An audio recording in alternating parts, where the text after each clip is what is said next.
Hello बच्चियों, हाय Purvi on behalf of personal tutor channel. आज हम लोग क्लास 7 उत्तर प्रदेश बोर्ड इंग्लिश हनीकॉम के एक पोएम गार्डन स्नेक पढ़ने वाले हैं। सो स्टार्ट करते हैं। Have you ever seen a snake fighting mongoose और गेटिंग इनटू होल और स्विमिंग इन द रिवर? क्या आपने कभी देखा है कि कोई दो स्नेक फाइट कर रहे हो, लड़ाई कर रहे हो, या वो होल में जा रहे हो, गड्ढे में जा रहे हो, या किसी रिवर में, किसी नदी में स्विमिंग कर रहे हो? क्या आपने कभी ऐसा देखा है? अगर देखा है तो अपना एक्सपीरियंस मुझे कमेंट सेक्शन में कमेंट करके बताएं। आपने कब देखा, कहाँ देखा, आप उस टाइम क्या एज के थे और आपको कैसा लगा? आपको डर लगा या आप बिल्कुल भी नहीं डरे? अपना एक्सपीरियंस कमेंट करें। Everyone, almost everyone believes that snakes are dangerous. लगभग सभी लोगों का ये मानना होता है कि सांप बहुत डेंजरस होते, बहुत हानिकारक होते हैं।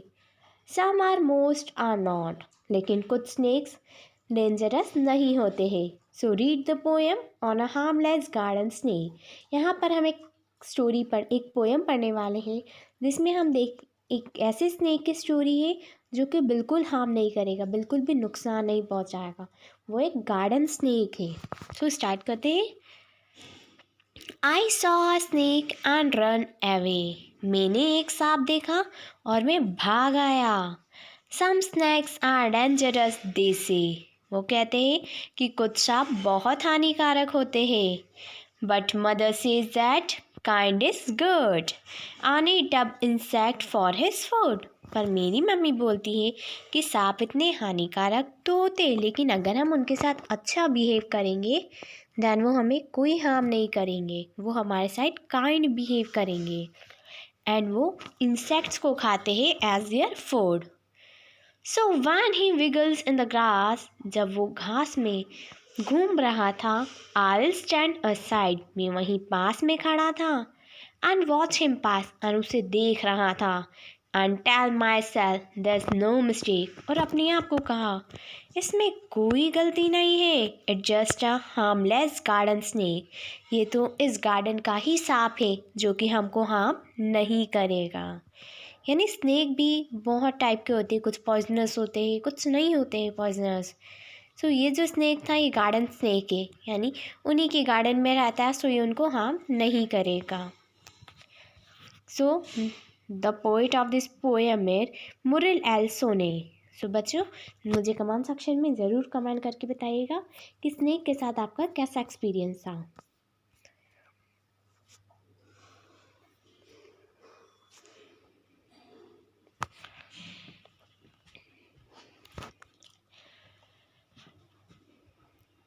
हेलो बच्चों, hi Purvi on behalf of personal Tutee channel.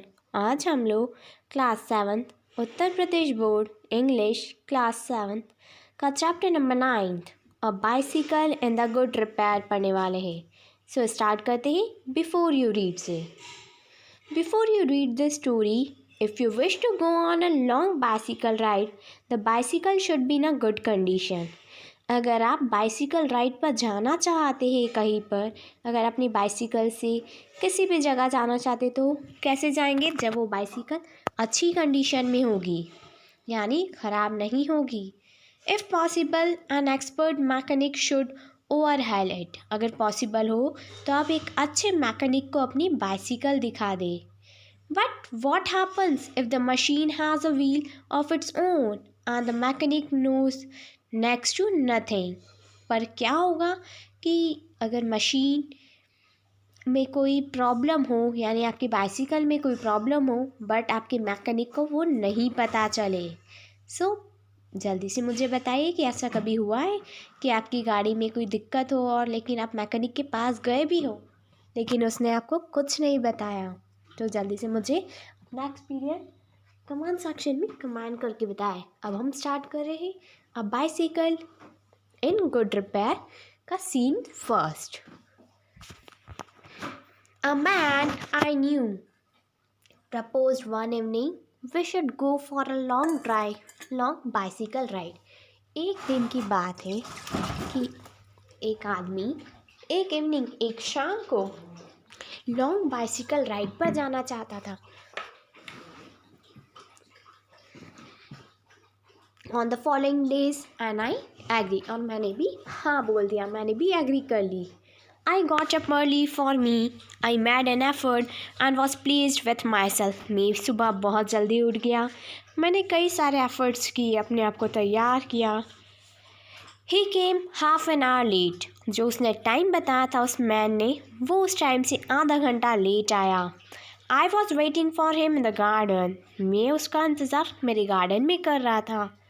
It was a lovely day, वो बहुत ही सुहावना दिन था। He said, that's a good looking machine of yours, तुम्हारी मशीन तो बहुत अच्छी दिख रही है। हाउ डज इट रन, ये चलती कैसे है? ओह, like most of them, I answered. Easily enough in the morning, goes a little stiffy after lunch. मैं हर सुबह लंच के बाद बाहर जाता हूँ इसे लेकर। He caught hold of it by the front wheel and the shock it violently. I said, don't do that. ऐसा मत करो. You will hurt it. तुम इसे hurt कर रहे हो. I did not see why he should shake it. मुझे नहीं समझ में आया कि वो मेरी बाइसिकल को शेक क्यों कर रहा है, हिला क्यों रहा है। It had not done anything to him. Besides, if it wanted shaking, I was the proper person to shake it.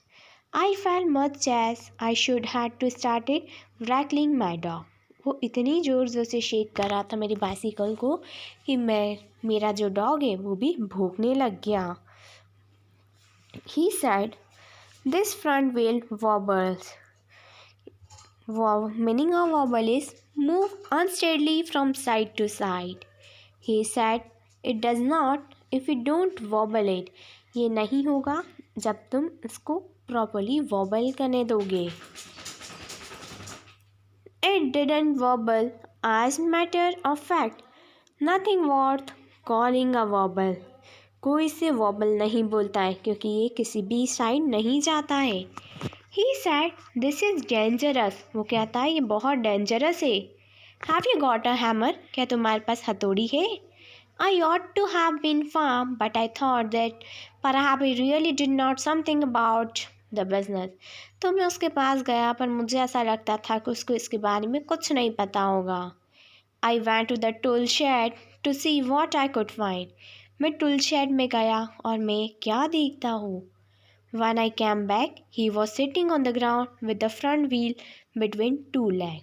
मैं देखता हूँ कि वो ज़मीन पर बैठा हुआ है और अपने दोनों पाँव के बीच में फ्रंट व्हील है।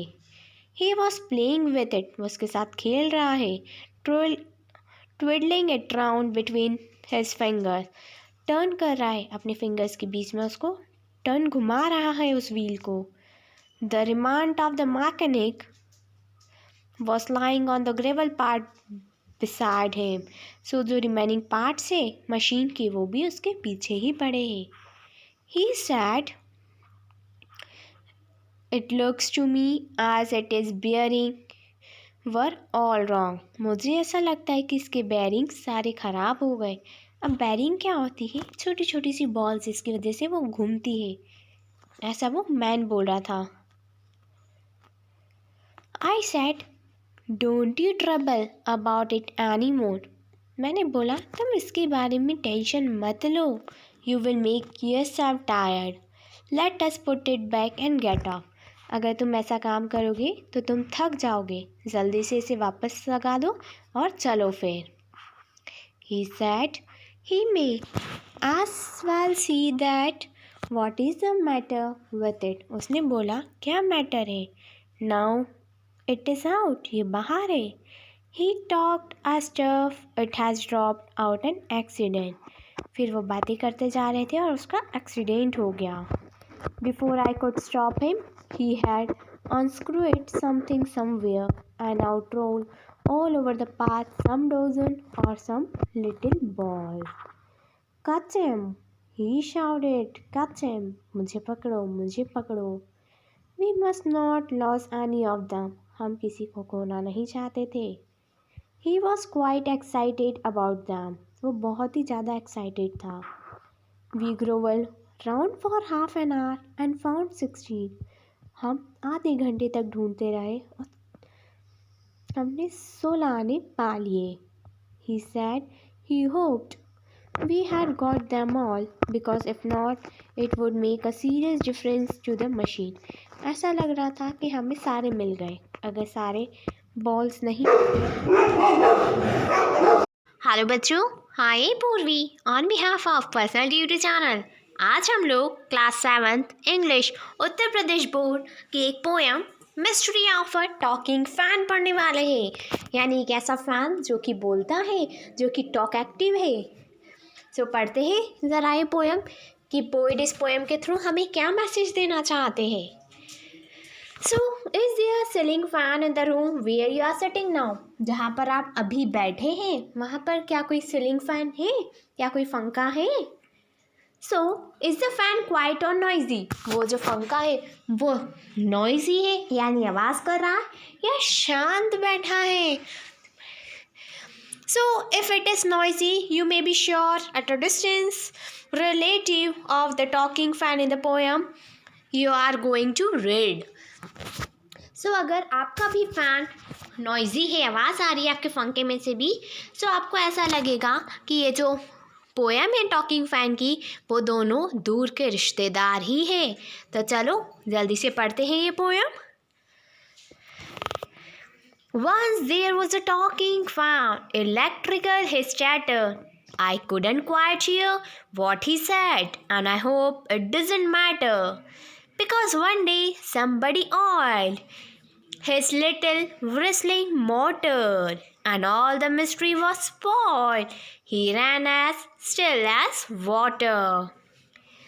So, ये जो पोएम है ऐसे पोएट हमको ये बताना चाहते हैं कि जो पंखा है जो ऊपर सीलिंग पर पंखा रखा हुआ है वो इतना शोर करता है जैसे कि कोई इंसान बातचीत कर रहा हो। तो यहाँ पर पोएट ने उस सीलिंग फैन को ह्यूमन से कंपेयर किया है, ह्यूमन की टॉक से कंपेयर किया है। सो पहले उन्होंने बताया है कि ये जो फ़ैन है वो मानवीय गुणों से वर्णित है क्योंकि यह बात कर सकता है और शोर भी कर सकता है क्योंकि इसमें ह्यूमन टेंडेंसी है। ये जो पंखे की आवाज़ है, जो पंखे की आवाज़ आ रही है उसको पोएट ने विद्युती बकवास भी कहते हैं यानी इलेक्ट्रिकल हिस चैटर। सो कवि को पंखे की आवाज़ समझ में ज़रा सी भी नहीं आ रही है और इससे पहले कि कवि यह आवाज़ समझ पाते किसी ने उसके मोटर में तेल डालकर उसकी आवाज़ बंद कर दी क्योंकि पोएट काफ़ी टाइम से ट्राई करे कि वो सीलिंग फ़ैन क्या कहना चाहता है। तो एक पर्सन आया और उसने उस फ़ैन की मोटर में ऑयल डाल दिया थोड़ा सा जिससे कि वो आवाज़ बंद हो गई। तब से इसने काम करने के दौरान आवाज़ करनी बिल्कुल ही बंद कर दी और ये बिल्कुल खामोश हो गया। यानी ये जो आवाज़ थी वो पोएट को अभी तक समझ में नहीं आई। तो बच्चों कैसी लगी ये मिस्ट्री? आई होप कि आपको भी ये वीडियो अच्छी लगी होगी। And if you have any query then comment in comment section. Thank you, have a nice day. Hello बच्चों, hi Purvi on behalf of personal duty channel. आज हम लोग class 7th English Uttar Pradesh board के एक poem dad and the cat and the tree पढ़ने वाले हैं। So start करते हैं। Have you ever seen a cat climbing a tree? क्या आपने कभी देखा है कि एक बिल्ली पेड़ पर चढ़ रही हो? Sometimes a cat may climb too high and get stuck in the tree. कभी कभी हम देखते हैं कि कोई बिल्ली पेड़ के बहुत ऊपर चली जाती है और वो वहीं फंस जाती है, नीचे नहीं आ पाती। The poor thing cannot come down without the help. तो इसमें गंदा क्या है कि वो बिल्ली बिना किसी की मदद से नीचे नहीं आ पाती। वो चढ़ तो जाती है अपने आप लेकिन नीचे नहीं आ पाती। So how would you help it? So हम उसकी हेल्प कैसे करेंगे? Surely not like the dad in the poem. जो इस पोएम में डैड करते हैं वैसा तो नहीं करेंगे। Is dad a good climber? So जो डैड है वो क्या अच्छे क्लाइंबर है? वो तो हमको इस पोएम पढ़कर ही पता चलेगा। And what were has plan? उनकी क्या प्लानिंग है ये भी हम पोएम पढ़कर ही बता पाएंगे। Read the poem to find out. So start करते poem. This morning a cat got stuck in a tree. एक मॉर्निंग, आज की सुबह एक बिल्ली हमारे पेड़ के ऊपर फंस गई. Dad said, right, just leave it to me. Dad ने बोला अभी के अभी यहाँ से जाओ. The tree was wobbly and the tree was tall. Tree बहुत ही घना था, पेड़ बहुत ही ऊंचा था. Mom said, for goodness sake don't fall. Mummy बोली अच्छा इसी में है, ध्यान से देखना कि वो बिल्ली नीचे नहीं गिर जाए. Fall, scoffed Dad. ये सुनकर ही डैड बोलते हैं गिरेगी, ये कैसे गिरेगी?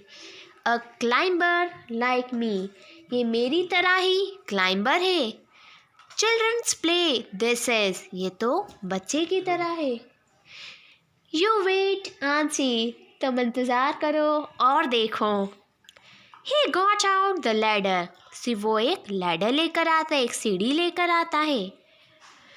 From the garden shed it slipped, he landed in the flower bed. फिर वो उस लैडर पे चढ़ने की कोशिश करता है, देन वो स्लिप हो जाता है एंड फिर वो नीचे गिर जाता है. कहाँ पर? फ्लावर बेड पर, यानी घास पर, जहाँ पर फूल भी उगे हैं. Never mind said dad, brushing the dirt of his ear and the face and his trousers and the shirt. सो उसके डैड बोलते नेवर माइंड, टेंशन मत लो, धूल मिट्टी को ब्रश करो.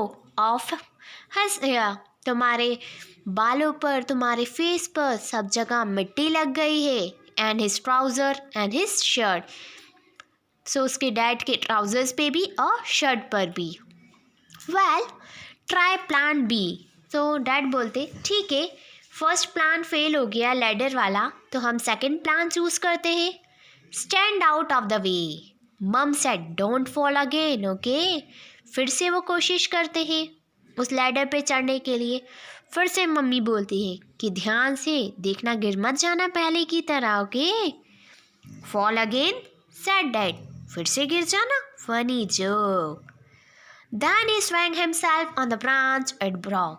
फिर वो एक ब्रांच के ऊपर, एक टहनी के ऊपर जाके खड़े होते और वो टहनी ही टूट जाती है. डैड लैंडेड वॉपल, डैड नीचे गिर जाते हैं. बैक टू द डेस्क, और वो जो डेस्क है वो उनके ऊपर. मम सेड स्टॉप इट, रुक जाइए. You will break your neck, अगर आप नहीं रुके तो आप अपनी गर्दन तोड़ लेंगे. रबिश सेड डैड, डैड बोलते क्या बकवास कर रही हो. Now will try plan C, अब हम लोग प्लान सी अपनाएंगे. ईजी एज विंकिंग, जो बहुत ही आसान है. To a climber like me, वो मेरी तरह एक क्लाइंबर की तरह होगा. Plan C. So then he climb up high on the garden wall, फिर वो गार्डन की दीवार के ऊपर से चढ़े. Guess what, he didn't fall. तो क्या बोलते, सोचो अब यहाँ से तो मैं नहीं गिरूंगा. He gave a great leap and he landed flat. So उसने बिल्ली को बहुत ही जोर से धक्का मारा और वो नीचे जाके गिरी. In the cock of the tree trunk right on the cat, और जो पेड़ की टहनी थी वो उस कैट के ऊपर जाके गिरी. The cat gave a yell and sprang to the ground. जो कैट सीधी नीचे गिरी पूरी ज़मीन पर.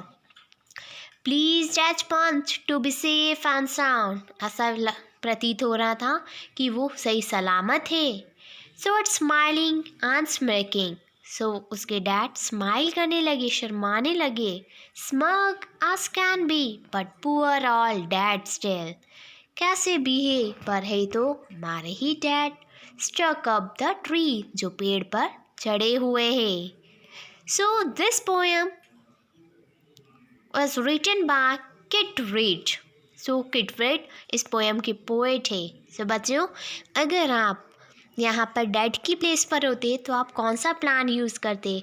अगर आप कुछ और, आपके पास कुछ और एक्सपीरियंस है, अगर आपके पास कुछ और आइडियाज़ है कि हम कैसे कैट को बचा सकते, तो वो भी आप मुझे कमेंट सेक्शन में कमेंट करके बताइए. और ये भी बताइएगा कि आपको डैड का कौन सा प्लान अच्छा लगा, प्लान ए, प्लान बी और प्लान सी, तीनों में से कौन सा प्लान बेटर था, ये मुझे कमेंट सेक्शन में बताना है।